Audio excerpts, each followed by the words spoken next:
Good afternoon, Salt Lake City. Welcome to Talk with Ted, number 36, I think we're up to. We got Malcolm Lemmons, Lessons from the Game today. Malcolm's going to be calling in about 20 minutes or so, maybe sooner. We're going to mess with the sound here, see if we can get it just right. We're always struggling a bit with the technology, but hopefully that'll get improved. My name is Ted McBride, and I'm back on the radio. Another week's gone by. We had a great one last week, Alan, with John Ubaldo, Farmer John Ubaldo. They made a documentary film with a guy that I went to college with, Skidmore College. Shout out to Skidmore College again in Saratoga Springs. And John explained quite a bit about farming, and it was a great show about organic farming and the costs, struggles with small-time farming, and it was a very interesting show. I didn't think when I woke up that day I was going to be asking him, what do you feed a pig? And that was that was the question. That was one of the questions. So we'll see what the questions are today. But we should have an interesting show, and it's sort of in the theme with. We had Robert Turner a couple of weeks ago. Robert W. Turner II, who played a stint in the NFL, played with the San Francisco 49ers, and our local legend Steve Young. You know, I neglected to ask Robert about a Steve Young story during that interview. That was bad on me.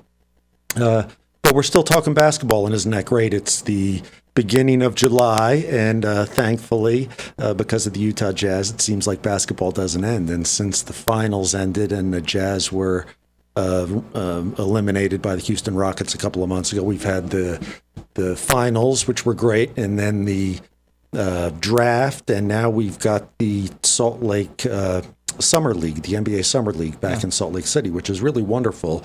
And it's at the Vivint Home Solutions Arena, which is even better. And so last night, I had the great luxury and opportunity to go to the game. You accompanied me, Alan. Yeah, it was fun. It was a bit odd. Took my daughter. She's a huge Jazz fan, and it was complimentary tickets of Troy Brewer with the Utah Stars, an executive with the Stars, who was on with us promoting them. And I find it interesting, sort of the journeyman player, that guy that's trying to make it big. It's easy for us to get blinded and see, the Donovan Mitchells, who was at the game last night, about 15 rows in front of us. It was cool to lay our eyes on Donovan. That was awesome. Sitting next to Rudy Gobert was also there. It was very cool. But it's easy to kind of lose sight of those guys that are struggling to make it big time. Mm-hmm. And Malcolm Lemmons has got a fascinating story about playing overseas and flying to Japan and having a very rude awakening when he got off the plane in Japan to start his professional career. And he's now written a book called Lessons from the Game, and he's an inner city kid from Baltimore, grew up aspiring to be a professional athlete. And now he's quite dedicated to helping athletes transition from whatever game it is that you're playing when you're growing up into life after the game, because he, learned and lived that life, lived that dream to a certain height, and there comes a day when the game ends, and he's lived to tell about it. And he hosts a podcast, the Players Podcast. I think he's 50, 60 episodes into that, and I know that he highlights important things about entrepreneurship and financial responsibility and transitioning from a life of an athlete into society at large, because not everybody can become a commentator like Charles Barkley, right? And basically do that forever. But we had a great time. I know the game is going on again tonight. There's a couple of games. It's very cheap entertainment. And you know what I love about the NBA, Alan? I'm a talker. I'm from suits me, right? I got a talk radio show, right? But sometimes I'm a talker, I guess. When sometimes, if you get me talking, I won't shut up. But I like the NBA as compared to like going to a movie, because you can talk to the people next to you, you can converse with the people around you. And last night it was great. The game itself was, you could tell the players were a little bit nervous. They were. The offensive game was a little bit. Yeah, it was a little off. And they were nervous because it's a big stage for some of them. Right. From the stand though, if you set aside the hoop, they play every bit as well as NBA players do. They're hustling and trying for sure. And there was a great crowd there. And we had the tumblers and the entertainment, and there was the School of Rock there. So during some of the timeouts, there were basically a high school band playing some great rock and roll up in the rafters, some Pat Benatar, and I really enjoyed that. It was great to sort of integrate those kids into that too. And so wonderful having the NBA in town, but it's stressful for these guys. Even the high draft picks, there's pressure on them, and the lower guys. And so we're going to talk to Malcolm about that. But I really enjoyed the NBA experience, right down to the people, sitting in your seats. The operator of the facility. We call it the Delta Center. Dan Knight, he runs the whole place. Runs the whole place. Yeah, he does. Now, the last time I saw it, the chairs were orange and decorated for the NBA Finals. It was interesting to see the black chairs. Yeah, it was interesting. Yeah. It is a little nicer to see the black chairs, because I would always think in the upper bowl, why are there green chairs that are vacant? I'm sitting up here, You think the blacks to disguise it? We just got to fill them up. But the NBA is great, and the NBA is in full force, full action tonight, again tomorrow night. I can remember when it was at the Salt Lake Community College 20 years ago when I first moved to Utah. I went out, and it was Dirk Nowitzki playing when he was a rookie. And so you have a chance to really see some special players. And we've got the one that caught my eye last night on the Jazz was Bradley. Big guy, probably competing for a spot with a Derek Favors type player. But he looked good last night, and there's some articles in paper on him, kind of cutting them both ways. But it's got to be tough. The lights are on, the pressure's on. It's a big stage for these guys. It is. And we had my lovely daughter joined us, and Morgan's a big basketball fan, and she enjoyed last night the Bears shooting the T-shirts into the crowd.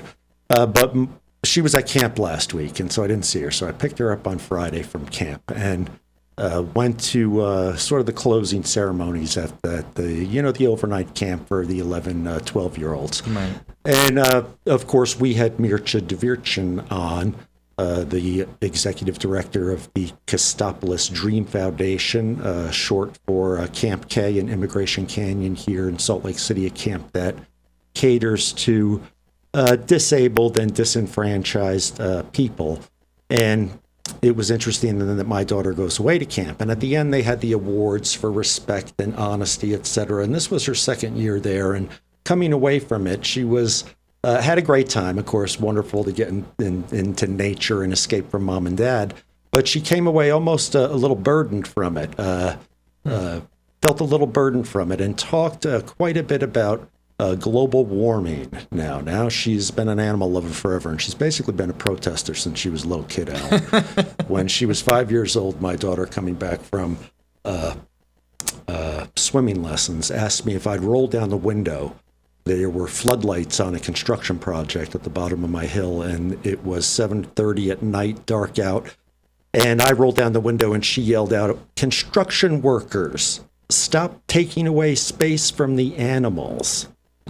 And so she yelled at them like a little college protester. How old? And she was 5 or 6 then. Oh, okay. And she's got a heart of gold. And now they're redoing the intersection up outside of Jeremy Ranch area. And she's torn up this morning about all of the prairie dog holes that have been torn up by the backhoes, et cetera. So she's very much concerned about nature. And I got thinking about when I went to camp. I went to basketball camp when I was a kid. Enjoyed a couple of stints at West Point, probably when I was that age. And we'd wake up and hear the military guys chanting. But I didn't come home from basketball camp worrying about global warming and sort of the end of the world. And this is a kid who just as recently as December, wanted to pretend that she believed in certain things. Right. And suddenly has all of the knowledge of a camper, if you will, all right, preteen camper. So she thinks she's an expert? Well, she is an expert. It's just kind of not quite the same world. So I was driving down Parley's Canyon with her. And Parley's Canyon is, we people here in Utah know it. It's a watershed. And there's amazing resources out here in Utah to gather our water, to use our water in northern Utah. We don't rely on the Colorado River. And there's Parley's Canyon is about 10 miles from the Salt Lake Valley to the top of Parley's summit. An old railroad went up it, the old Lincoln Highway, and you're not allowed to take your animals in there if you go hiking or mountain biking to try to preserve the water, the runoff. We catch the runoff. So we're driving down Parley's Canyon, and my daughter's talking about global warming, and we get out of the mouth of Parley's Canyon where years ago, 100 and something years ago, there was an original reservoir there at the mouth of Parley's Canyon where they captured the water. And we go by the holding tanks, which are just near the Smith Shopping Center, and it's raining out a bit, and there's giant holding tanks down there that help supply the city's water system.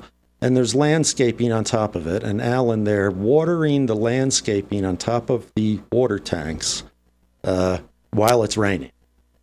While my daughter is talking about global warming and what we can do to save things, because it's just disheartening to have a kid that age have such worries on her mind, and I know that all of us feel that, and we feel that that concern in our own lives as well as in the lives and the futures of our children. I'll sound kind of corny here, but you kind of reach a point where you want to live like John Ubaldo, and you want to try to do something, and that's what Malcolm Lemmons is doing.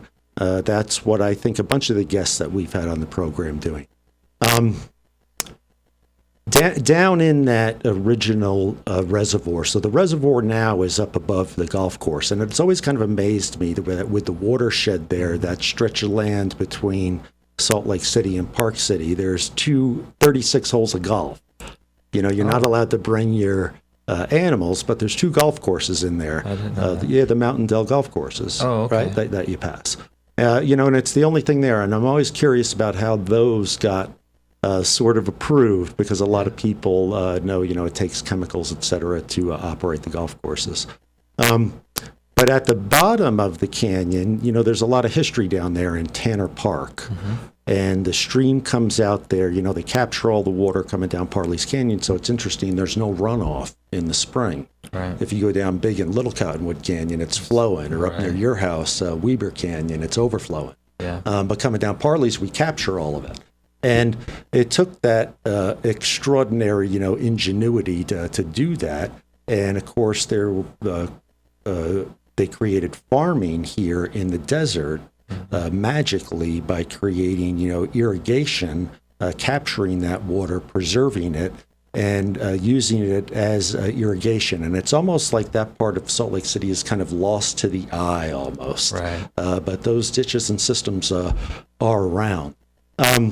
There's one other thing that, down there was a story last year about someone that tried to jump in the water to save their dog that actually drowned in that stream. There's a wine cellar down there. Did you know that? I didn't know that. Down in Tanner Park, right there at the mouth of Parley's Canyon, there's an old wine cellar. Oh. There's infrastructure from the old original reservoir that I think that they were able to move up canyon about 1905. Wow. There was the Lincoln Toll House, where you paid the toll to get on the Lincoln Highway or to take the train to get up. And then a little further up, and it's now cut off by the access from I-80 to I-215, is Suicide Rock. Oh. And people in Salt Lake City will know it's the rock with all the graffiti on it at the mouth of Parley's Canyon. Right. And there's the rock's got a legend, a sad legend, but so much of our show we're talking about opportunity and mental health and betterment, and sometimes very specifically suicide. But Suicide Rock there at the mouth of Parley's Canyon is named as such because there was an Indian woman long time ago in the wild, wild west that had seen enough, endured enough suffering, and her opportunities were sort of imagining, viciously taken away in front of her eyes, and she, to escape that pain, hurled herself off Suicide Rock, and that's why it's named such. And so we want to try to help identify problems and create a more positive, optimistic outlook for everybody, including our younger generation. And we'll be right back with Malcolm Lemmons, who is going to help us do that. Welcome back to 1640 AM, Salt Lake City. Beautiful day. It's 4:23 Mountain Time. Beautiful, beautiful summer day here in Salt Lake City, talking basketball, talking camp, and I've got a guest on the phone. Alan, let's unmute. Malcolm, can you hear me? I can. How are you? I'm doing well. How are you? Good. We got Malcolm Lemmons. Where are you, Malcolm? Where are you calling from? I'm calling from Washington, D.C. Washington, D.C., the birthplace of it all, right? Absolutely. Nation's capital. Nation's capital, for better or for worse, right? Right. right. I can remember a quick Washington, D.C. story. I'm on vacation there a couple of years ago, and I was out in a park outside of the White House, and I noticed a very distinct-looking, appeared to be homeless man, very long beard, long hair, very distinctly dressed. I'm home on an exercise bike a month later watching Fox News, and they're interviewing him. Wow. And he had the best answer out of anybody. So you never know who you're going to bump into in Washington, D.C. Absolutely. Malcolm, you are live on the radio in Salt Lake City, and we've got a little NBA going on here right now. I was at the game last night. The Summer League is happening. Oh, yeah. I haven't actually been able to catch any games on TV, but I hear a lot of the rookies off to a good start so far. The Jazz got it handed to them a little bit last night, but there was a good crowd there. It's at the Vivint, home arena. It's at the real place. I'll call it the Delta Center. The place was half full. Yeah, at least half full. More than half full. Mm-hmm. Yep. Tell us about you. You're author, podcaster. Let's learn about Malcolm Lemmons. Yeah, so I'm born and raised in Washington, D.C., played highly competitive high school basketball in this area. This area is a hotbed of talent, especially from the basketball standpoint. So I played against a lot of guys who are currently playing in the NBA while I was in high school. And that kind of awoke in my dream to become a professional athlete. So I kind of chased that throughout high school, and then went on to play in Niagara University Division I basketball. Went there for about 3 years. Ended up transferring my senior year to a school out in California called Cal State San Marcos, a little small NAIA school. Kind of went out there on faith. Didn't really know the coaching staff. Didn't know any of my teammates. Did you have to sit a year? Kind of went out there. Did you have to sit a year? You said what? Did you have to sit out a year when you transferred? No, since I went down a level, I could just play right away. Okay. Yeah, so went out there, kind of wanted a fresh start. Felt like my heart wasn't at Niagara anymore. Went out there, actually ended up having probably the best year I ever had playing basketball. Was All-American, Defensive Player of the Year, and that really afforded me an opportunity to play professional basketball after I graduated. So I played in Japan about 2 years on and off. Had a lot of ups and downs, but overall really positive experience living overseas, getting to be immersed in a different culture, and really just having that opportunity to pursue my dream. So did that for about 2 years on and off. During my second year playing in Japan, I really got into writing and had nothing but time on my hands. Started to think about what experiences I went through and the obstacles that I had gone through throughout my life to become a professional athlete and get to that point. So throughout all my writing, it kind of manifested itself into a book. Published a book when I came back home, and that really kind of began my transition to life after sports and discovering some of my other passions and purpose outside of basketball. That's amazing. And I think that you played 2014 to 2016. We're talking some recent history here. You're still a young guy. Yeah. I'm still able-bodied, still can get out on the court and get it done. And so let's get right to that. First of all, what size are you? What position do you play? Well, when I was in high school, I actually played the 4, so I was a big man. And then when I went to college, I'm only about 6'4". I had to transition to a guard. So for the past, I guess my time playing in college and as a pro, I'm a point guard / shooting guard. So, but I can rebound and pretty strong from my size. So that's why I was able to play the 4 in high school and a little throughout college as well. Okay. And, I got to give you a little of my history. I played Well, I went to five-star basketball camp back in the mid-'80s and got it handed to me by a whole bunch of guys like you. But I wanted to play, didn't play Division III basketball, but actually not playing basketball kind of dictated my life, and I kind of transitioned out of the game at that point. But everybody reaches a point where they're not playing anymore. Right. Absolutely. Yeah. But before we get to that, you've got a fascinating story about an experience, showing up in Japan, basically getting off the plane, being greeted, and being in a bit of disarray. Let's talk about that, and then we'll back up into college and growing up. Yeah. So my first year actually playing in Japan, I went out there, and I mean, we were really promised the world. We were told that everything was going to be set up, everything, our money, we were going to get our money on time. And what kind of money? What kind of money are you talking, Malcolm? If you don't mind me asking. As far as how much, or yeah, what kind of contracts were they looking at over there in Japan? Because we have, the casual fan here thinks that every player is rich and set forever. Oh, not at all. Not at all. I mean, that's few and far between. The average player overseas, I would say, was making anywhere between, you're talking about a rookie, $1,500, maybe $2,000 a month, U.S. dollars. So it's really not that much money, and overseas life is not as glamorous as a lot of people think it is. And it's much harder now as the market has gotten more saturated and everyone believes that they're a professional athlete. And think that playing overseas is a viable opportunity for any guy, who can shoot the ball or dunk. And it's much more to being a pro than just that. So I would say that a lot of guys overseas aren't making the money that people think they might be. Interesting. Okay. Yeah, that's not what I expected. We're here in Utah. We get a little bit of news about the Chinese League with Jimmer being in the China League last year. But back to the Japan League. Is it mostly American guys? Who's it made up of? So they have two main pro leagues out there. I can't recall what the other league was, but I played in the BJ League. So I mean, there were allowed, at the time I was playing, we were allowed 3 Americans per team, and the rest of the team were Japanese. And I mean, it was a really highly competitive league. I played against a couple of guys who had NBA experience and had played in some of the highest levels in Europe. So the leagues over there are really good. Basketball is not the biggest sport, but it's growing.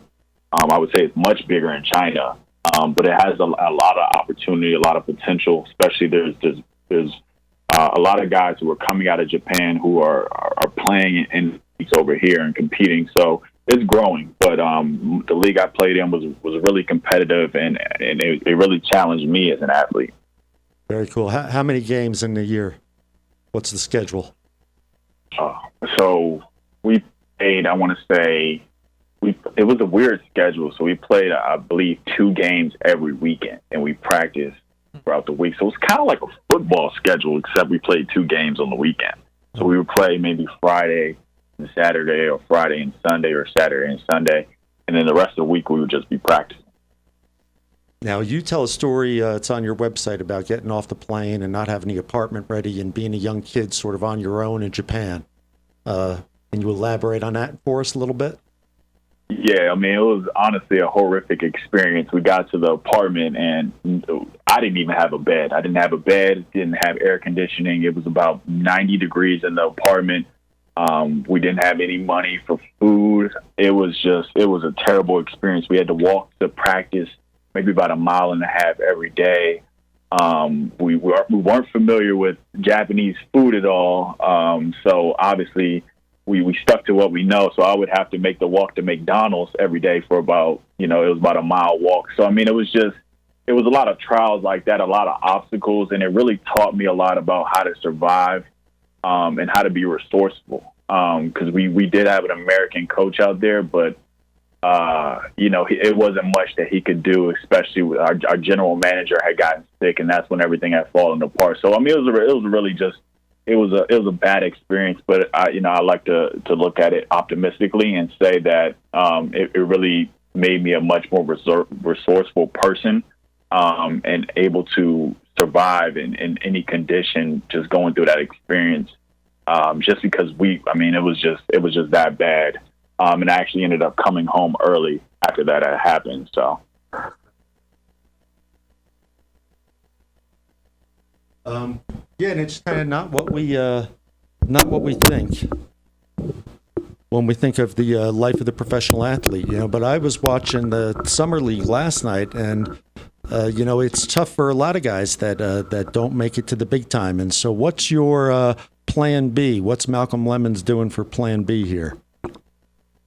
So that's kind of where I fell into writing because I'm sitting my second year playing over in Japan. I came in the middle of the season, and we had a break. So it was about a 2 or 3 week break. I didn't have Wi-Fi yet, so nor did I know my teammates or I wasn't familiar with the city. So I had nothing but time, and I'm sitting in a small loft outside of Tokyo, and I'm thinking to myself, like, if basketball wasn't here, what would I be doing? And that kind of led me to, a self-realization phase where I started to think about, well, who have I been outside of being an athlete my entire life? What type of experiences have I had? What type of skills have I gained as an athlete that I can use in other areas of life or within anything else that I want to do? And writing was really a form of therapy for me. It was a way I was able to reflect on those experiences and everything that had led me to that point. So I didn't really have a concrete plan B through me being able to relay my experiences and express myself through writing. I was able to kind of form an identity outside of being an athlete and realize that the athlete has skills that they gain, tangible skills that they gain throughout playing sports that can be applied in other areas of life, but it's up to athletes to kind of act on those other passions and figure out what else can you do? What else do you like to do? And kind of reform your purpose and reshape who you are outside of just being an athlete. Because as we talked about, the game does end for every single athlete, but it's about really discovering how you can add value in other ways. And I think a lot of athletes don't take advantage of the time that they are an athlete, and they kind of have this tunnel vision. And in actuality, they should be doing other things outside of their sport. They should be exploring their other interests and taking the necessary steps to plan for that plan B or to have a plan B going forward. And so I kind of fell into the same mold or mistake that every other athlete does, and not really thinking about it till almost too late. So I'm glad I had that time period where I was able to reflect, but I think a lot of athletes don't do that. How old are you now, Malcolm? You talk like you're an old soul. How old are you now, bro? 27. 27. Yeah, you talk like you're an old soul. Hey, I just got to ask you. You're an interesting guy. You talk about writing passionately. I can hear it in your voice. And when you speak of writing, it sounds like you're giving it a real broad definition, more than this book. Are you talking, letters, other short stories? Are you just an inspired writer? Is it more a diary chronicling your own life? But I just find it interesting. Me, I don't like to write. I'd rather talk than write as a lawyer. But I just find it interesting. You're really, am I right? Is it just inspired by writing, the art of writing? Yeah, I mean, I would say that writing is something that comes naturally to me. I would say, when most people aren't the best of writers, and I hear that a lot. People tell me that they would much rather talk than write. I need help writing my book. Maybe you can help me. I probably could. We'll have to talk about that. But yeah, I mean, I hear it all the time, and I would say writing is something that it's just natural for me. It's something I've always done. It feels like the best way I could put myself out there and to express myself. And I never was the best verbal communicator when I was younger. If I was angry or upset or felt some type of way, I was always able to write how I felt and not always able to express it verbally. So I would say that it's natural for me. Yeah, sometimes you can filter out those emotions, take a little time, and write more clear-headedly than in the heat of the moment. If you're dealing with emotions, it's hard to talk. Mm-hmm. Right, exactly. So I would say it was a lot of that for me, but I didn't really kind of discover that until I went through that phase. So you were alone in Japan. Had some time on your hands. Nothing but time. Because people you could- people are intimidating. Find it intimidating to write, even personal letters, and it's difficult to communicate, even when we're talking to one another with inflection and eye contact and emotion. Writing can be a real challenge to effectively communicate. Yeah, I totally agree. I think everyone has to find out what's the best way for them, and that takes a level of self-awareness. And I don't think I would have been able to found that if I didn't have that time. Because I don't, writing for me is just something that I do every day now naturally, because I know it's something that has helped me. And I think everyone just kind of needs to go through a reflection phase and be self-aware enough to know how they best communicate. Very cool. We're probably coming up on a commercial in a minute here. I want to talk, you and I chatted up a little bit. And I tell my daughter I invite good people doing good things onto this show. And you're in that vein of education and kind of making the most of your opportunities. What did you study at Niagara? I was a business management major. And did you have experiences with that you reflect on where you think things could be better, worse, or anything you want to share? I had Robert Turner on. We were talking about, as my phone goes off, some like favoritism and hand-holding through the college experience, or class checkers, or encouraging students to take certain courses where the curriculum may be less challenging. Did you face any of that in your experience? Not particularly. I think for the most part, my schedule, there was a couple classes that I think I wanted to take, but it didn't align with my practice schedule. But other than that, I was able to pursue the major that I wanted to pursue. But to be honest with you, I wasn't too big on school anyway. That was my question. We're going into a commercial break, and I ask you to hang on, Malcolm. We come back, we'll pick up right there.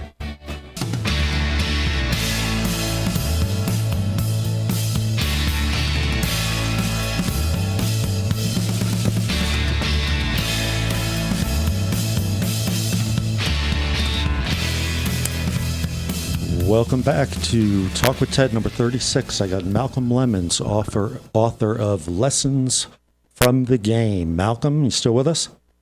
Yes, sir. Still here. So I got a little truth detector in me. I got the confession out of you when we were going into the commercial break there that you didn't have your eye too much on the student issues when you were hooping it up in the college days. Is that right?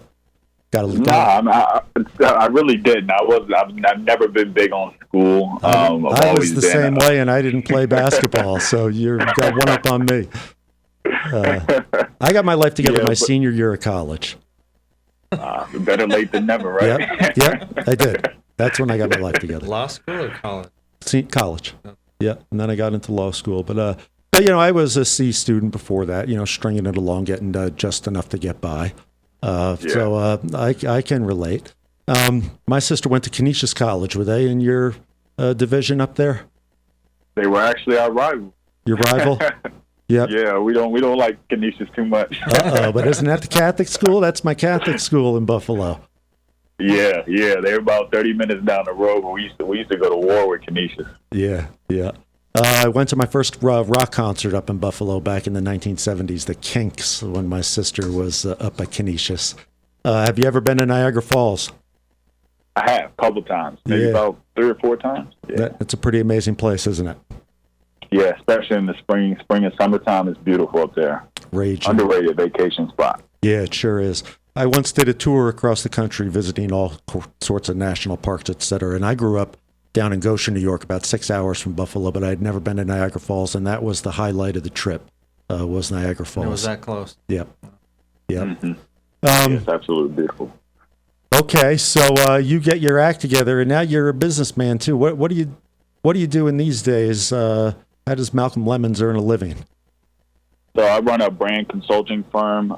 We basically partner with universities, agencies, and teams to help athletes build their personal brands and prepare for life after sports.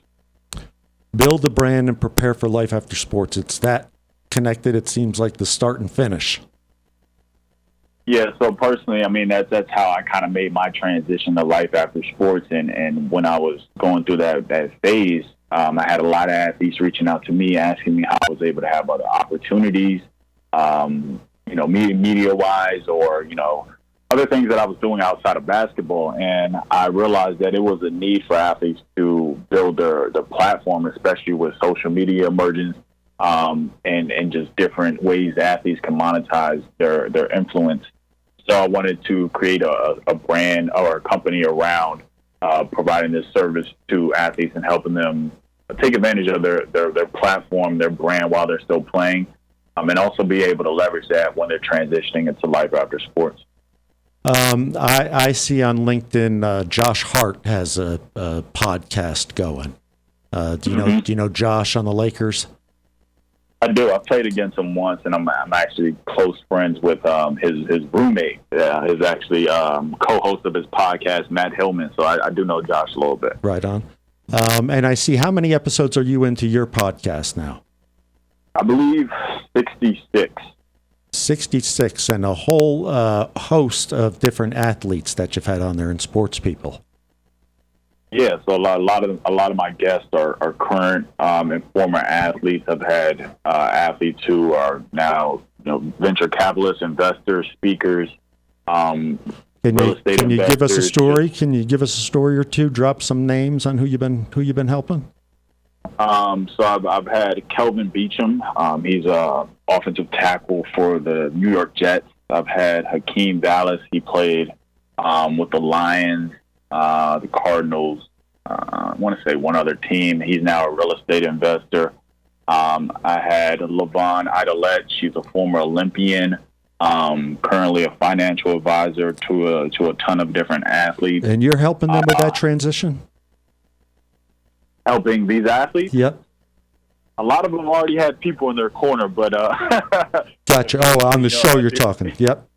Yeah. On the show, I've had I'm getting your promotion mixed up with your show. You got too many things going on, bro. I keep it organized as best I can. Yeah. And I see that, mental health is a theme that you have. And I find that interesting because I think that, for athletes and celebrities, it can often be difficult to publicly acknowledge that you've got challenges because the public at large wants to think you've got the fantasy dream life, and there's really no such thing. Right, absolutely. I think there's a level of transparency that's going around where athletes are becoming more comfortable talking or disclosing their feelings and some of the things that they go through as an athlete on the whether it's a student athlete or on the professional level. And I think a lot of people think that athletes are inhuman. And that they don't experience the same problems as everyday people, when in fact they do, and probably more because of the pressure that they have to perform on a nightly basis. So I think athletes are becoming more comfortable. You see guys like DeMar DeRozan with him talking about his depression, and Kevin Love talking about how he had panic attacks when he was playing with the Cavaliers. So these stories that athletes are telling is empowering the next generation to be okay and comfortable talking about their experiences and some of the struggles that they have, and realizing that we're all people and we all go through the same things. Well, you think as the fan base too that we've got to have some understanding for these guys. I mean, if you're telling me that Kevin Love is suffering panic attacks, I've got to have a soft spot in my heart if he misses that tie-breaking three-pointer that night. It's because those are the important things, not so, the game is our entertainment.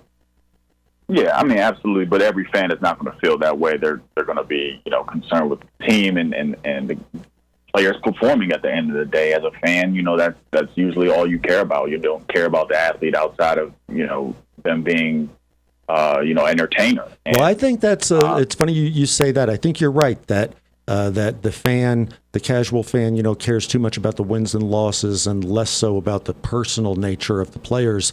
But I think the NBA in particular, that they do a poor job of marketing the opponent to us. And we see, animosity flare up. You and I spoke about the incident that took place out here with Russell Westbrook getting into the verbal altercation with a fan here a couple of months ago.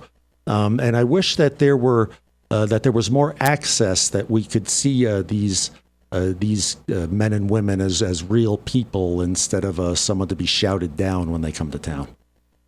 Yeah, I mean, bro, ideally we want that to be the case, but, it's probably never going to happen. People come to games, they drink, and they feel like they could say what they want to say, and they're a fan. They're paying for a ticket to be entertained, and they naturally feel like they can voice their opinion if somebody's not performing up to their expectation, or for whatever reason can spit out racial remarks or anything of that nature. And even seeing it in the playoffs with Kyle Lowry and the owner who pushed him, and it's just things like this where fans have to understand that these are people. And this is a job at the end of the day, and they're coming to do the job to the best of their ability. You wouldn't want someone coming to your job making remarks about your performance or putting their hands on you. You have to look at it in the same light, because it is the same scenario. These are athletes that are paid to do a job at the end of the day, and that's what they're showing up to do. And you have to put yourself in their shoes, or as a fan, you should be able to put yourself in their shoes and understand this.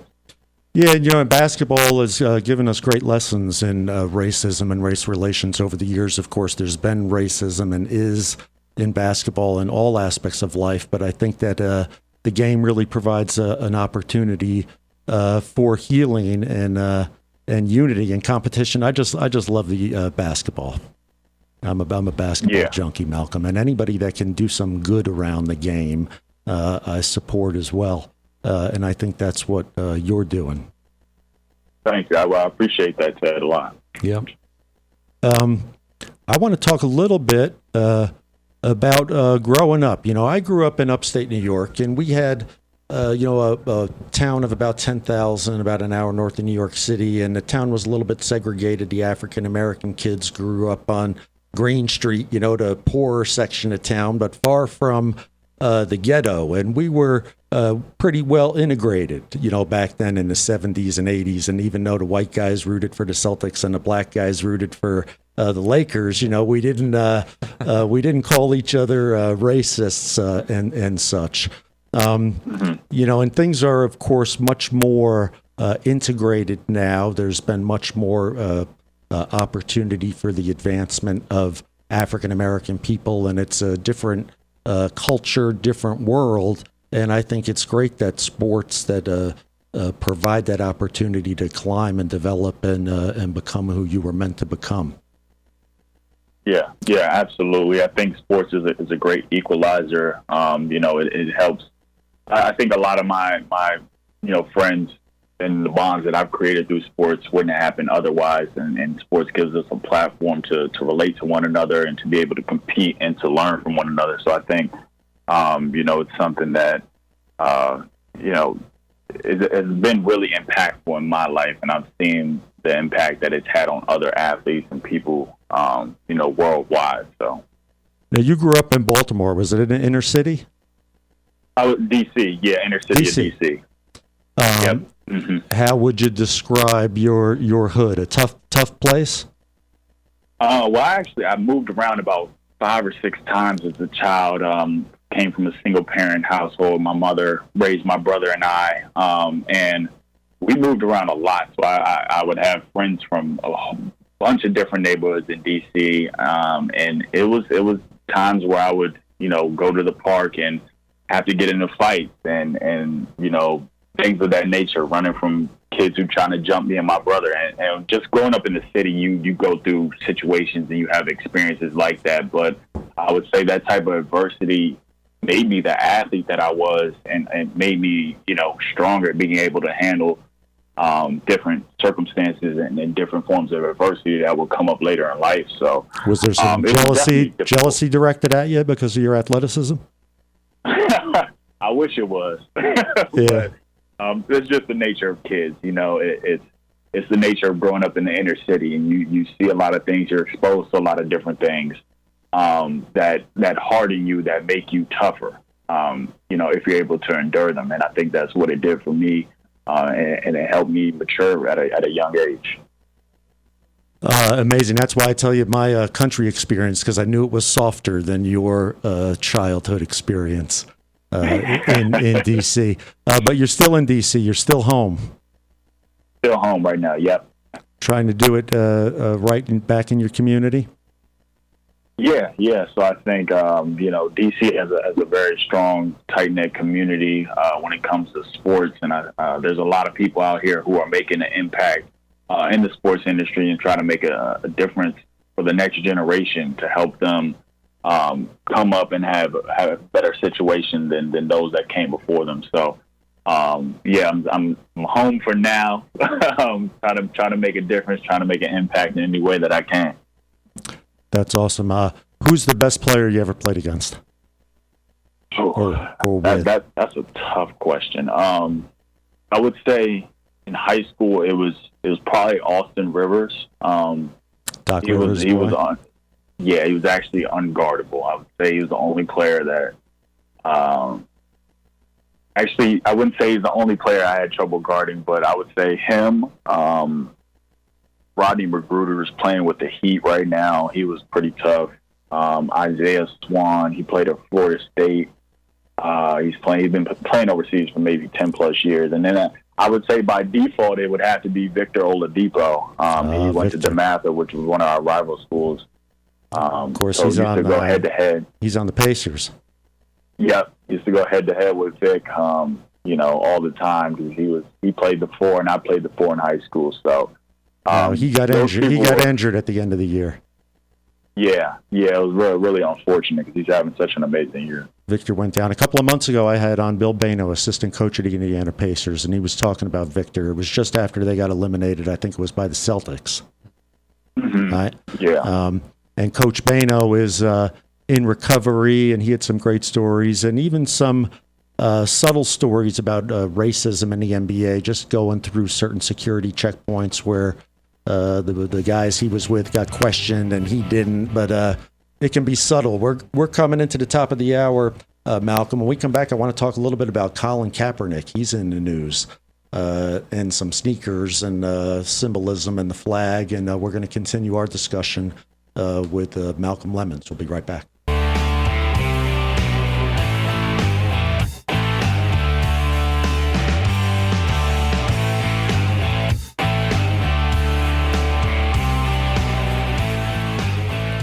Welcome back to Talk with Ted, top of the hour, drive time, 5:07, and on a beautiful Tuesday afternoon in Salt Lake City, Utah. And I've got on the phone professional basketball player, former professional basketball player, author, podcaster, agent, reputation shaper, Malcolm Lemmons. Malcolm, you still with me? Yeah. Yes, sir. Got a little bit of everything in there. A little bit of everything. And so we're sort of in the top of hour 2, so we'll sort of repeat ourselves a little bit. But I'm going to read a little bit from your website, repeating a little bit of what you had said about writing. You've got a little section here called The Author. Writing a book was never the plan. Hell, I never even considered myself to be good at writing much of anything until my second year playing overseas. In my first couple of weeks there, all I had was a room, a computer, without internet connection, and a lot of time. I started thinking about how I got there, some of the obstacles I went through, and how blessed I was to be in a position that so many other athletes wanted to be in. Why did I get chosen? How did I make it this far? These questions made me reflect, so I began to write. And you're still writing. Still writing, yep. Almost every day. Good. Why don't you tell us about the book again? Some details about the book.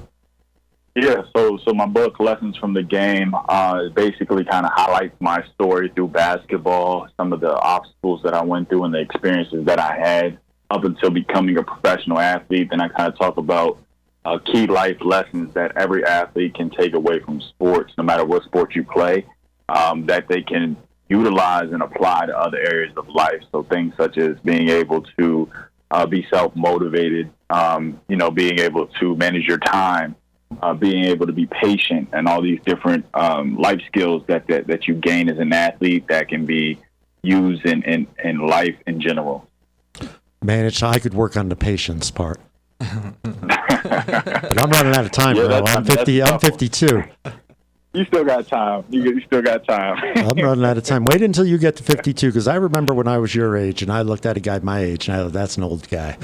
But you get to this age, and after a certain age, not much changes. Grown up is grown up. but growing up can be tough. Did you make it as far as you had hoped with your aspiration to pursue professional sports? I would say that I wanted, so my dream was to always become a professional athlete, but I didn't see myself doing it for no longer than 5 years. I made it 2, almost made it 3. I had a deal to play in Morocco, and it fell through maybe 2 or 3 days before I was supposed to leave. And after that, I kind of decided to walk away from the game. But I never saw myself turning basketball into a life or trying to turn it into a lifelong thing. I just wanted to do my time and get out. So I would say I felt interesting. It sounds like you're playing football. You hear that with the guys with football, right? You don't hear that with basketball. Yeah. I mean, basketball, some guys can play 15 plus years. So if you remain healthy. So. Yeah, if you're special enough, but that's the exception, right? But that's the ones that we see that are ingrained in our minds, with their careers there for a decade and a half. You played 2 years in Japan? I did. Mm-hmm. And then tell me about this Morocco. So was that a contract that fell through? What happened there? And was there a heartache with that? Was that a decision where you said, I'm just not going to pursue it anymore? So I think it was right before, I think right after I published my book, I was kind of on the edge of being, wanting to retire. And I decided to give it one more shot. So I went out to a couple of different training camps and summer leagues in Vegas to work out for a few different professional teams overseas. And I signed with a new agency, and nothing came out of it for a couple of months. And then I think in November, I had a opportunity that came up through my agency to go play in Morocco. And it was a lower league, and pay wasn't that much, but I wanted to take it. I heard Morocco was a beautiful country, so I had signed the contract, and everything was like set. I think I had my flight booked and everything, and I think 2 days, I was supposed to leave sometime in December, maybe right before Christmas, and maybe 2 or 3 days before I was supposed to leave, I got an email from my agent saying that the team decided to go in a different direction. They wanted like a stretch 4 who was like 6'7". I don't know how they wanted me in the first place. I'm nowhere close to that, but they decided to go in a different direction. And after that, I mean, I had been through all the trials and ups and downs of basketball. So I felt in my heart once that moment happened, it just, I felt like it was time for me to walk away. And like I said, I had published the book by then. I had started to do other things outside of basketball. So it was more of a theme. I wouldn't say completely seamless, but it was an easier transition because I had started to already kind of build myself outside of being an athlete. You're fortunate that you're able to do that. I find that interesting. So you talk about the summer league in Las Vegas that you participated in. I was at the game last night in about the 20th row. I told you it was about half full. There are probably 10,000 people there. And you could feel the energy, the stress, if you will, from the players that are out there, because it's a real important game for those guys. They've got a lot of guys looking at them, don't they? Yeah, I mean, it's a lot of pressure, especially when you're a rookie or second-year player coming into the league and trying to establish yourself. I mean, they're watching you. You're out there to perform and try to earn your spot, a roster spot onto the team. So it's almost like do or die, and that's a lot of pressure for a young 18, 19-year-old draft pick or rising rookie. So I couldn't imagine. But, those guys, a lot of them seem to handle it well. This draft class seems really impressive, and I think they're gonna do a lot of exciting things in the league. Yeah, there's some press out here today about the games and the sort of the stress of the games, the quality of the games. But we see, some of the NBA rookies or the high draft picks out there, but it's really leagues and executives from all over the world evaluating this talent. Right. Yeah. So, I mean, Summer League, this time of year, you have scouts, managers, owners from teams all over the world that come to, the U.S. to evaluate talent. There's different camps going on all over. So guys really earn their spots, their jobs during the summertime. It's a big time period for athletes, especially basketball players to find jobs and find where they're going to play for the next season. Yeah, it's interesting. It's just it's that journeyman player. In the mass media, we see the superstars. I see Kevin Durant is off to the New Jersey Nets. Did you see that? I'm sure you did. Did, yeah. I know, and I think you told me Kyrie Irving as well from Boston. Mm-hmm. Yep, Kyrie and KD are going to the Nets. So is that the next super team? I mean, it certainly looks like it. I think it kind of depends on what Kawhi does. If Kawhi goes to the Lakers, I think they have more firepower than the Nets as of right now, especially with KD about to miss the upcoming season, or at least most of it. So, yeah, they say he's going to miss pretty much the whole thing. Did he have the same? Didn't Kobe Bryant have that toward the end of his career, the torn Achilles? Yeah. That's an extremely tough injury to come back from. A lot of athletes aren't the same. I'm praying for KD, and I hope he comes back, healthy as he was before. But that's a really, really tough injury to come back from. The same injury that DeMarcus Cousins had as well. He's done well. Yeah, DeMarcus not the same player, but he definitely fit into a role on the Warriors. Yeah, he sure did. Who knew, right, that DeMarcus Cousins could fit in like that? But it's tough, even when you're picked. I always think back here, Greg Ostertag was a very high pick for the Utah Jazz and a Jazz man for years, and kind of vilified a bit that he never lived up to that high draft pick potential. But there's even stress with that, with where you get picked in the draft. Yeah, especially for you're a lottery pick. You're getting paid big bucks. And they expect, they're investing a lot of dollars into these players, and they expect you to perform within your first couple of years in the league. And you see it, even with Victor Oladipo, I like to use him as a comparison because he got traded, after his third year. I want to say after he's playing with the Magic, he got traded to twice in 1 year. And he always talks about his story and how he felt like, he was really down on himself because he felt like no team wanted him, and it was a high level of pressure for him to perform, being a second pick in the draft, and even like Lonzo Ball, these guys who are going 1 and 2, and they're young and they're struggling to perform or to meet the team's expectations. It's just an immense amount of pressure. Even with Markelle Fultz, I think he's another prime example. And, it's really hard. It's hard to come into a league of grown men and be able to adjust financially, physically, mentally, emotionally, and essentially become a man overnight. And that's what a lot of guys are having to do. They're still kids. And, it's tough. It's really tough. When I had Robert Turner on, an NFL guy, we talked about, the no guaranteed contracts in the NFL, and those guys are really, putting their health on the line for that paycheck.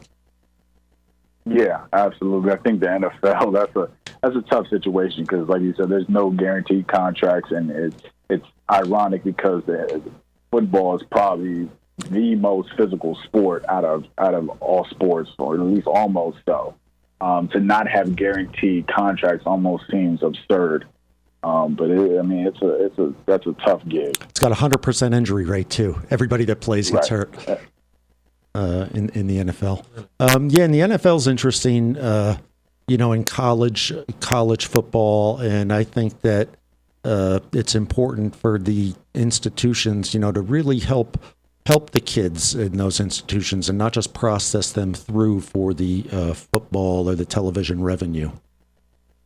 Yeah, absolutely. I think there's been a bigger emphasis on helping student athletes develop holistically. A lot of people are doing great work in this space and trying to help athletes really figure out their purpose outside of being an athlete, as we've been talking about, because there's no guarantee to make it to the pros. And you get a lot of these athletes who come into school and think, that's their only goal, and they have to have other things that they want to do, because majority of them won't be able to have that opportunity. Yeah, and the NBA has got such a reputation with players, retiring and in bankruptcy or struggling financially shortly thereafter. I say reputation, you see some cases getting sensationalized, but it's a problem, I think. Coach Bano spoke about it with the Pacers, saying, the league can do what it can, but at the end of the day, it can't control how the guys want to spend their money. Yeah, not at all. I mean, they're providing resources and different methods to teach these athletes how to manage their money better, but it still comes down to the athlete and them being responsible and being empowered and educated enough to make the right decisions financially. And not to rely on. I think a lot of athletes rely on other people to manage their money, and they don't do their due diligence and put themselves in a position to be able to do it themselves. So it's really being educated enough and fiscally responsible to take your finances in your own hands and to be able to manage your money the way you're supposed to. Yeah, because it's very few that make the generational money or don't need money management skills. We all need money management skills.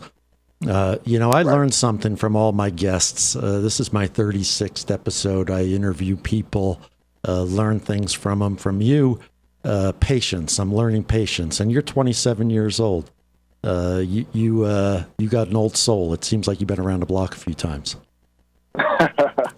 Yeah. I mean, patience has really been a staple in my life. Even with me, becoming an entrepreneur, kind of doing my own thing. I understand that that success, me becoming a professional athlete didn't happen overnight, and I realized, going into the second phase of my life, and what I'm doing now, the success I want to reach won't happen overnight either. So I really tried my best to stay patient throughout this whole process and just to focus on what I do on a daily basis and to just fall in love with the process and just getting better. Hey, we're up against another commercial break, and when we come back, I want to talk a little bit about your vision going into the future. We'll be right back with Malcolm Lemmons.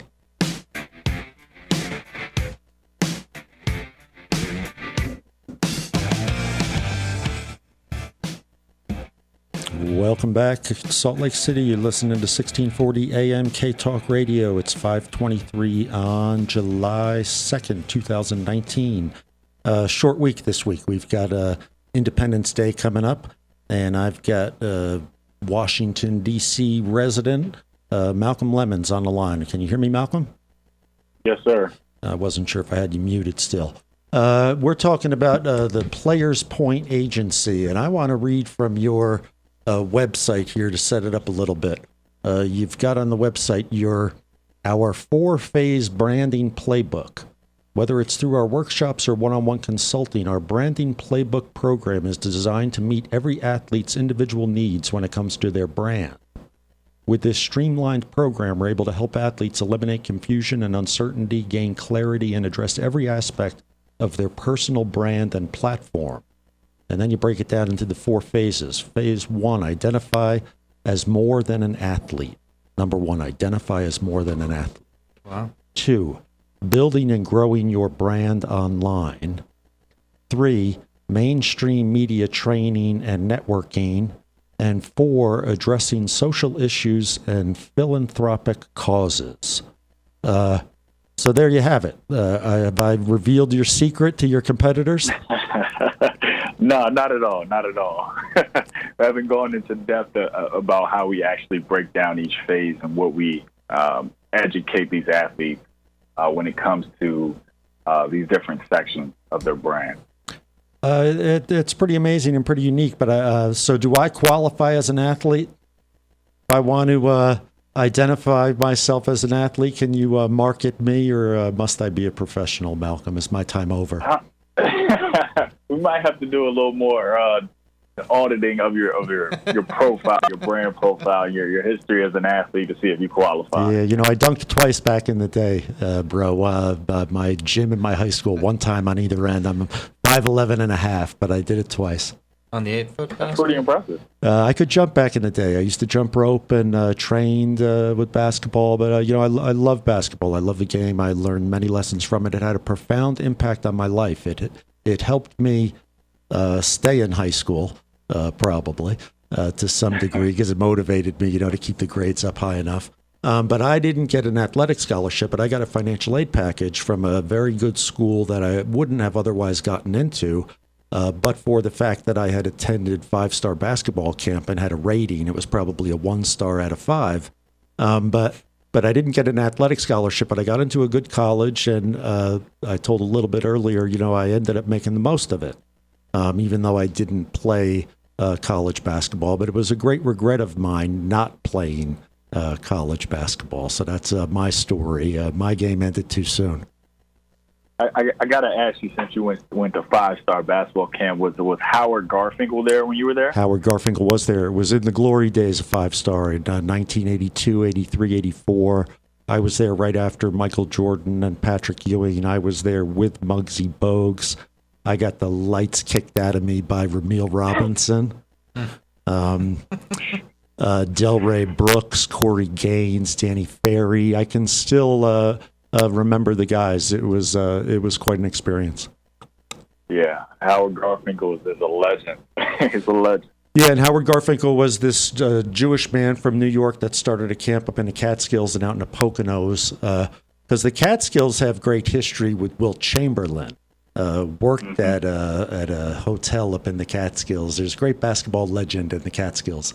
But Howie Garfinkel, started 5-star and recruited the inner city kids and gave them scholarships that they were, that they would do the food service and stuff, the stuff that I did in college, the financial aid type jobs. I can remember Pearl Washington, the great Pearl Washington was there and serving up the meals. But Howard Garfinkel had a skill for identifying players, and he started ranking them, right? Mm-hmm. Yep, absolutely. Yeah, back when I was growing up, it was all 5-star. Now it's different. Now it's corporate, right? Yeah, they got a bunch of different camps now. I was actually in Charlotte for NBA All-Star Weekend back in February, and I ran into, I'm not sure if you're familiar with Sonny Vaccaro. He started ABCD camp, and I got a chance to chop it up with him a little bit about when LeBron James was there with Lenny Cook back in the day. And that head-to-head battle. But Sonny Vaccaro is another legend in the basketball world. Kind of started the whole grassroots AAU concept and these major camps for high school players. Yeah, and all of that funneling into the college system. Yeah. So those are definitely some legends in the grassroots basketball era. Yeah, that's for sure. John Wooden, the great UCLA coach with all of his great lessons. Yeah. I find it interesting with the abuses in college basketball. There's a highly publicized one last year with the deals between the agents and the sneaker companies and trying to, direct the kids to hire financial advisors and reward their families, financially. And I think it's a shame that the system puts those kids and those families in those situations where they're so restricted with what they can do and how they can capitalize on their talents, while it seems like the institutions are running wild and making money. And I think something needs to change there with the NCAA and basketball and compensating these kids. Yeah, I mean, we've been saying it for years. You got a lot of advocates who want and demand change from the NCAA. I mean, they're making billions of dollars, supposed to be a nonprofit organization, and their executives are making millions off of these kids, and these kids aren't able to profit off their talent. They don't have any control of their image, their brand, their likeness. And there's there's opportunities for them to be able to leverage their own platforms. And it's one of the reasons why I'm so big on the athlete's brand, because these brands start as early as high school, and you have kids who have hundreds of thousands of followers on social media. And if they're, able to leverage their influence and the following that they have, there's monetary opportunities for these kids, and a lot of them come from inner cities. They will be able to provide for them, but there's such a tight govern on what an athlete can and can't do because of the NCAA. And there definitely needs to be some type of change, and some way. So I think it's coming. I think we're a couple years off, but we'll start to see changes in the future, I believe. Yeah, I think so too. Of course, we had LeVar Ball, the notorious LeVar Ball, out in California trying to do that, trying to spearhead that. And there's different things now. We see like the 3-on-3 with some of the retired players. There's a big market for basketball. Yeah, absolutely. And I'm a huge fan of what LeVar Ball was doing to help promote and market his kids. I don't necessarily agree with everything, but I think the way he kind of took control of the narrative and really took power back from the brands and create his own thing that his kids will be able to profit off of for the rest of their lives. I think that is the start of what all athletes need to be doing, is controlling their own platforms, controlling, having complete ownership of their image and their likeness. And I think he's definitely revolutionary when it comes to that. Yeah, I think so too. And of course, he's very loud and outspoken, easy to be critical of. He's kind of like President Trump in that regard, I guess. But he was really taking on the system, trying to create like an alternative economy for these kids, because I just find it interesting that not everybody is made for college, and not everybody is suited for college, and not everybody wants to go to college, and there are other things and life skills, and if we think maybe we need to think of college in broader terms, even with athletes, to prepare them for manufacturing jobs or automotive, but college isn't for everybody. And I think it's a little bit elitist to just wave a 4-year athletic scholarship in front of an inner city kid who may not fully benefit, appreciate, or need what it is that's being exclusively offered. Yeah, no, I totally agree. And I think that the NCAA is going to absolutely have to make changes, because you're seeing a lot of athletes who are skipping college to go pro overseas. You had a couple of kids do that out of high school this year, and the G League is expanding, and they have more teams in their league. So there's more opportunities for these kids now, and they're aware of these opportunities. They don't have to go through, the NCAA to become a pro. There's other teams, other pro teams, others ways to become a professional athlete, and a lot of the top guys are taking advantage of it because they understand the restrictions that the NCAA has. So I think they're gonna have to make these changes, or they're gonna lose out on some of the top talent that comes out of high school. Yeah, when I was growing up, college basketball was epic. Georgetown, Syracuse. This is before your time, Malcolm. But back when they played for 4 years, Chris Mullin, Patrick Ewing, Reggie Miller at UCLA. I don't know if I'm just getting old, but now it seems like it's just who are the guys one and done at Duke? It seems to be, one of the questions every year is, because some of the sensational players out of high school just go 1 year and then off to the NBA. But it's good to hear you describe a bigger platform, other opportunities for the kids. What's the best professional league outside of the NBA? What's the next best league? Probably the EuroLeague, and the EuroLeague I want to say is accumulation of the top teams throughout Europe, and I think it's only Europe, not Asia. But that's probably the most competitive basketball pro league outside of the NBA. And what about as far as economic opportunity? How big a difference between an NBA player and somebody that makes it in, say, the EuroLeague? They make a lot of money. They're making a lot of money there too. Yeah. Some of the top guys are making what they could make in the NBA. There's guys making some really good money overseas, but you have to work your way up to get to that level. What's good money, Malcolm? I would say in the millions. Jimmy Butler, not Jimmy Butler, Jimmer Fredette was making a couple million, probably more than that when he was playing over in China. For the Shanghai Sharks. Is that per year? So there's guys over there that's making. they're making millions of dollars, depending on your experience. Some of those players have played in the NBA, and they for one reason or another couldn't find another NBA job, but they're making still making really good money playing overseas. So they're getting paid a handsome fee to play overseas in the EuroLeague. I think Amari Stoudemire, didn't he play in Israel after his NBA career? Yeah, I think he played, and he's the part owner in that team. Oh, is that right? Yeah, big there too, right? It was good hoops in Israel. Yep, Israel has a really good league over there. People are curious here, with China. Jimmer would be in the news, dropping 70 points here and there. But before Jimmer, it was Stephon Marbury left the Knicks and relished in his time playing in China. I'm sure you're familiar with his story.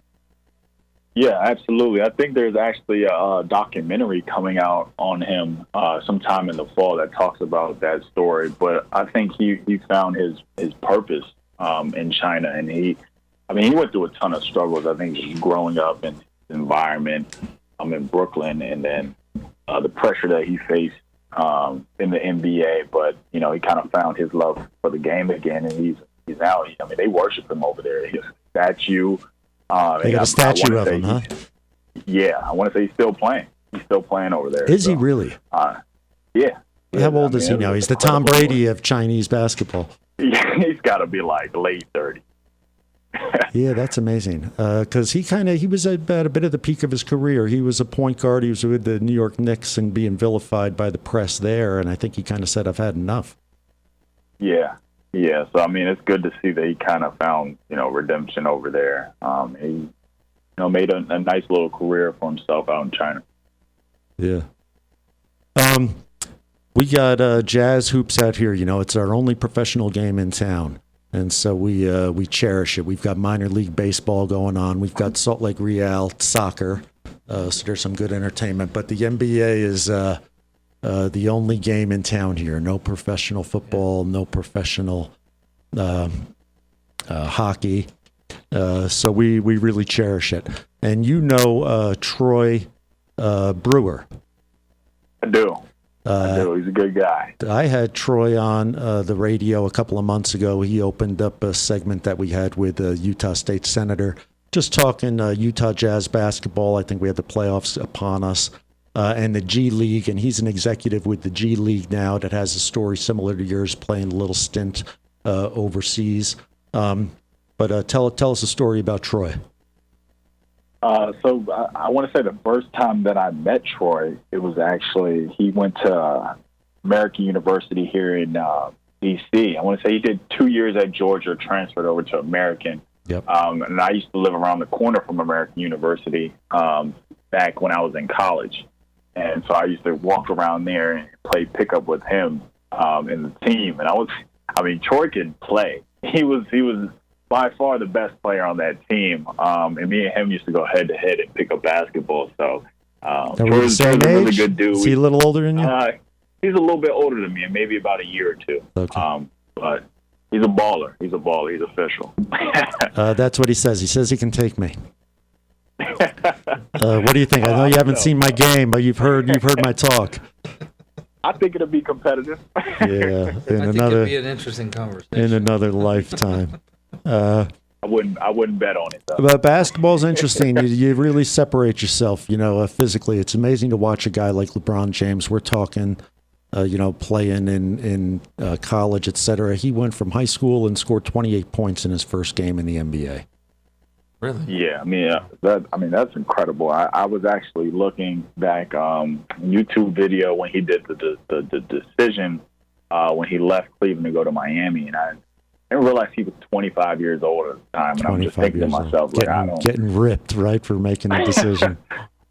It's remarkable. I don't think I would have been able to make that decision at 25 confidently. It was just, he's just once in a generation type player. He's LeBron James, right?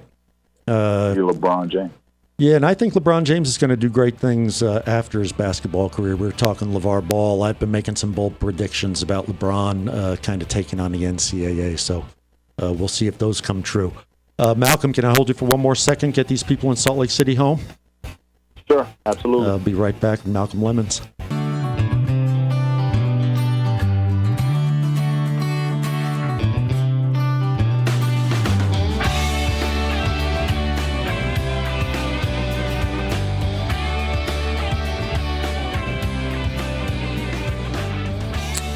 Welcome back to Talk with Ted, number 36, Malcolm Lemmons, Lessons from the Game. And I've got a former Japanese professional basketball player, played at Niagara University, aspiring writer, an inspired writer, author of Lessons from the Game, an awe-inspiring story of an unlikely journey from making it out of the streets of Washington, D.C. to accomplishing his lifetime dream of becoming a professional athlete.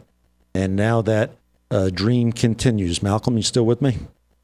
Yes, sir. Still here, Ted. We're talking your branding company and your podcast. Where do you go from here? You're 27 years old. You've lived 6 lives already. What do you see? What do you see for your next 2 or 3 cycles?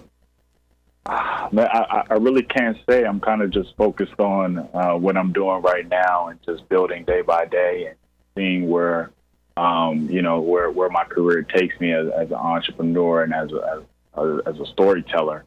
So I'm just enjoying the process, not trying to get too ahead of myself, and really just honing in on the craft and falling in love with trying to build something sustainable. I like that you say storyteller. Yeah. That's what I've been doing. So telling my story, helping athletes tell their stories, whether it's through my company or through the podcast. I like to call myself a storyteller by nature.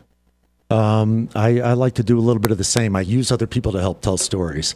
I'd like to identify people that I think are interesting. And I spotted you on LinkedIn. I'm intrigued with LinkedIn because I think that there's a lot of great things on LinkedIn, your podcast being one of them. Yeah, LinkedIn has definitely been an instrumental platform for me to connect with like-minded people and people in the sports industry. So I'm really bullish on LinkedIn. I love it. I probably use it every day just to kind of grow my network. So yeah, you ever hear of Manny Ahonmi? I don't think so. Manny is the president and founder of Samaritan's Feet, and he's got a great story. An African guy that got recruited, a college scholarship, made the most of it, and he's trying to put shoes on every kid's foot in Africa and around the world. But I see so many things like that with basketball related. I just got to hand it up to basketball. Yeah, there's a lot of people doing really impactful work. In basketball in particular, and really giving back to the community, making a difference. So I have to totally agree with that. Yeah. Who have you got coming up on your podcast? So I have Jason Fox, the former NFL player. He's the founder of a company called Earbuds. Earbuds, yeah.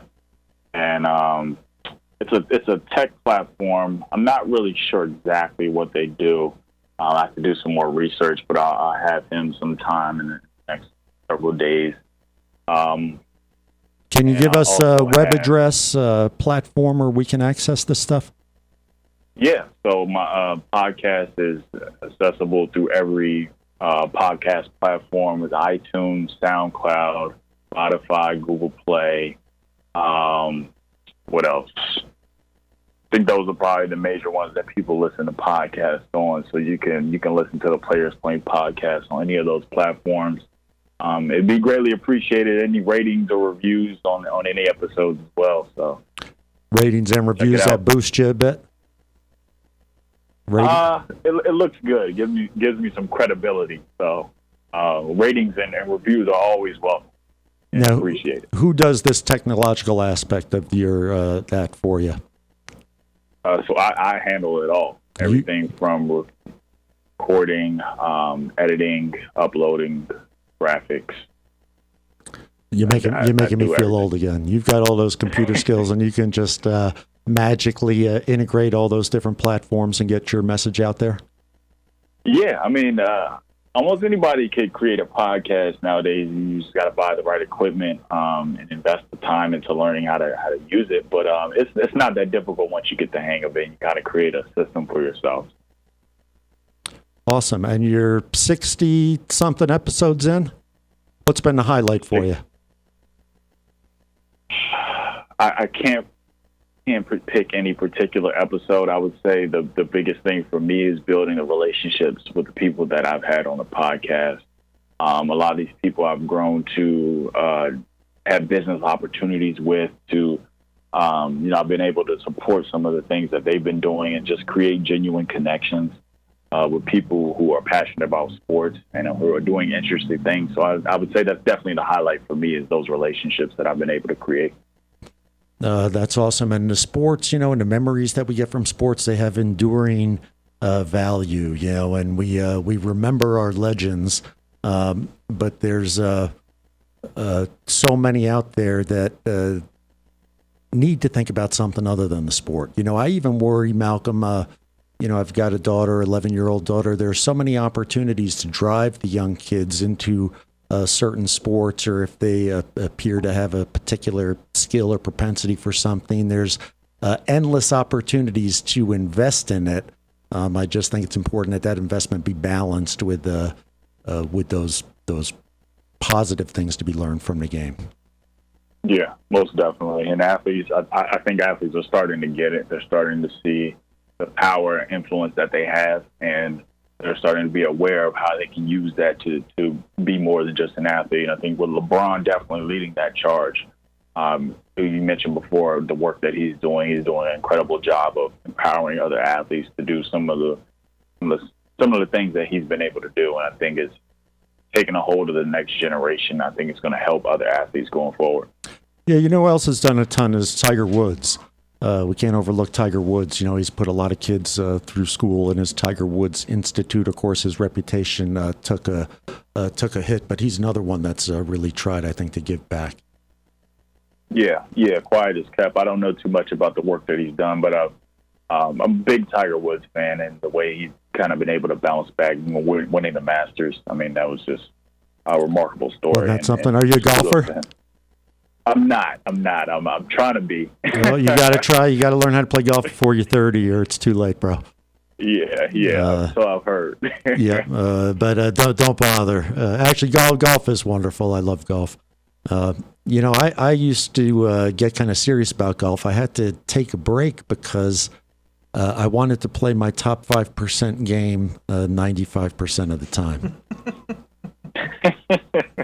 How does that go with your patience lecture, right?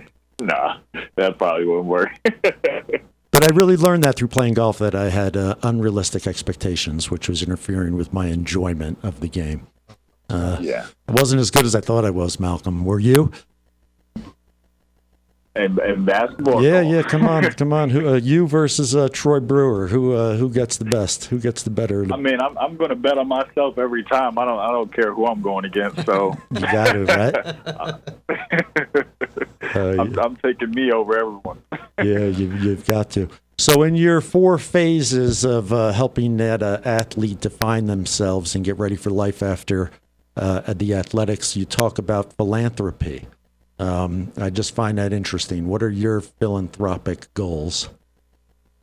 So I would say my first introduction to philanthropy was when I published my book, and I actually donated some of the proceeds to a nonprofit in Washington, D.C. called Soul, and their leadership and development nonprofit for inner city kids, inner city student athletes. And I felt connected to that because a lot of those kids come from similar backgrounds as I did.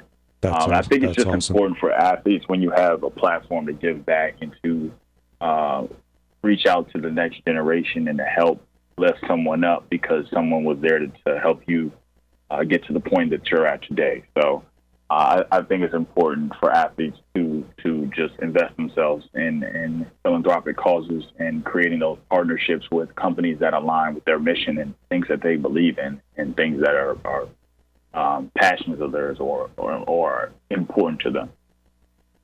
Amazing. Let me back you up just half a step. When you started writing, you talked earlier about your love for writing and your downtime in Japan, and the self-expression and confidence that you developed from writing. Had you intended to write a book? Not at all. Not at all. I never saw myself being an author. At what point did you look at it and go, holy cow, there might be something here? When I was overseas, a lot of people were asking me what I was doing with my time, and then just talking to my family or friends. I told them that I had been writing for the past couple of weeks, and then they asked what I was writing about, and I would share some of the stuff. And a couple of people recommended that I had an interesting story, and that had I ever thought about writing a book, and I told everyone no. But the more I gave it thought, the more I saw that my story was not really about me, but it was about other athletes who I can impact with it. So that's kind of when I made the decision to turn everything that I had been writing about into a book, and that was a whole other process. Where did you start there? Did you get some help with that? Who did you take it to? How do you go about getting a book published? So I actually self-published it, and I got in touch with a publisher based in New York, who one of my friends who played basketball had also published a book. So I got in touch with his publisher, and she helped me edit it, structure it, set it up on Amazon, and go through that whole process to get it out there. And it took about, let's say, maybe close to a year to complete everything. But it was a really, really rewarding process. It's long, and it definitely challenges you, but it was really impactful. It was something, I really cherish, just to see something that you put in a lot of work for come to fruition. That's amazing. It looks like your heart and soul in that book. Unique journey. It doesn't end with an NBA championship and a $50 million contract, but it ends with at least your playing portion of it. One hell of a growing up story and a transition into adulthood, I'll call it. Because hell, dude, you're only 27. You're only 27. Yeah. I still got a long way to go. But I felt like, it was the right time for me to kind of talk about my experiences as an athlete, especially with me walking away from the game and letting everyone know, what I went through and what I learned from it and how it can help them if they're going through similar circumstances and situations. Were you highly recruited in college? Mid-major, low mid-major, I had a bunch of offers. I would say the highest interest I had was from UVA and NC State, UVA. But I didn't get any offers from them. Okay. How did grades, high school grades, affect that college recruiting process? Were those heavily valued or not? They were. The high school I went to was probably one of the most competitive academically and athletically in the D.C. area. Which one was that? Gonzaga College High School, college preparatory school. Yep. And so, you were in the program. You were in the basketball at the basketball school then too, right? Yeah. Basketball powerhouse. So, right. So I did okay. I had about maybe a 2.7 average, so I wasn't an exceptional student. I kind of did enough to get by. Yeah, me too. Me too, bro. Same thing. In college, I got a 2.0 and then I got a 3.0. I think I had a 2.5 average going through. I was holding it together. Yeah. They say student athlete, but it's really athlete student. So. Yep. And I wasn't even playing, so you're looking good. I didn't even play. But I think it's a great topic. There's great sports out here in Utah. We're transitioning into football season. I think that there's great pressure with the college football kids. BYU, there's always news about honor code issues and and football, and there's always the holy war out here, the big game between the two universities. And I think it's good that we keep our universities honest so that they're really doing their best to help kids like you. Yeah, most definitely. I think the schools have to invest in the person before they invest in the athlete, and really start to develop athletes holistically, and really empower them to be able to make the transition to life after sports and provide those resources for them. I think that's crucial for universities. Well, I really appreciate you sharing your story with me. We got the music coming on, Malcolm. I'm going to let you get back to your great life. I appreciate you sharing that word. It's an important subject, your inspiration, and I look forward to following you on the internet. Thanks, Ted. I really appreciate you having me on. Best of luck to you, bro. All right. Talk with Ted. We're up against the clock. Thanks for listening. Drive safe. I'll be back next week with Christine Rustaino, author of All the Silent Spaces. And we'll be having a great interview with Christine. So until then, enjoy the 4th of July, and we'll talk to you next week. Thanks for listening, folks.